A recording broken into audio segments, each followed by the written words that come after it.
नमस्कार मित्रों, मैं हूं डॉक्टर रामजी भाई। आपके लिए एक छोटी सी कहानी लेकर आया हूं।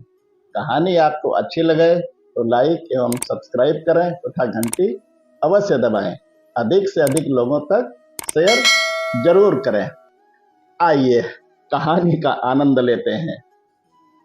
एक सेठ जी अपने परिवार के साथ रहकर अपना कारोबार बड़े अच्छे ढंग से चला रहे थे।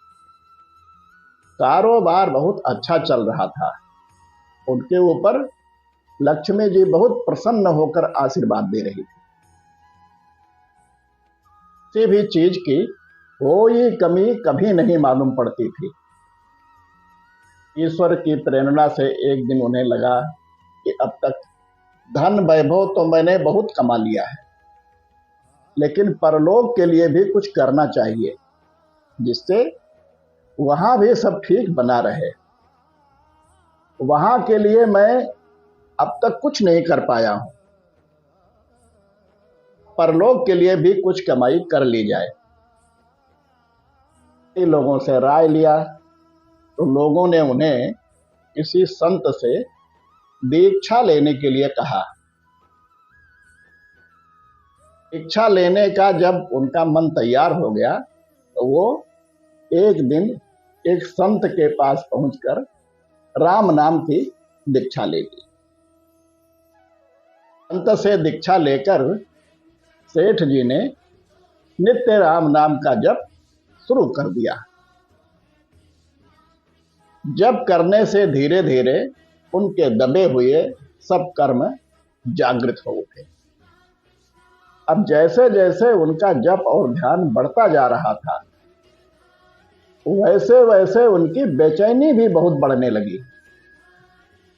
एक दिन वह अपने ही गांव के किसी व्यक्ति के अंतिम संस्कार में शामिल होकर अपने घर वापस लौटे तो उन्होंने जोर जोर से रोना शुरू कर दिया।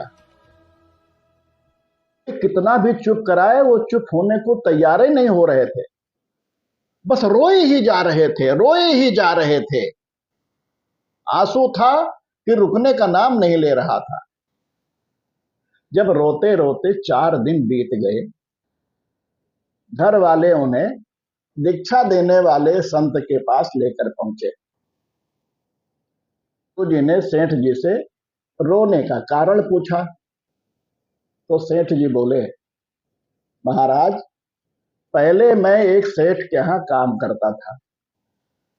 हमारे ईमानदारी के कारण उनका मेरे ऊपर बहुत विश्वास था।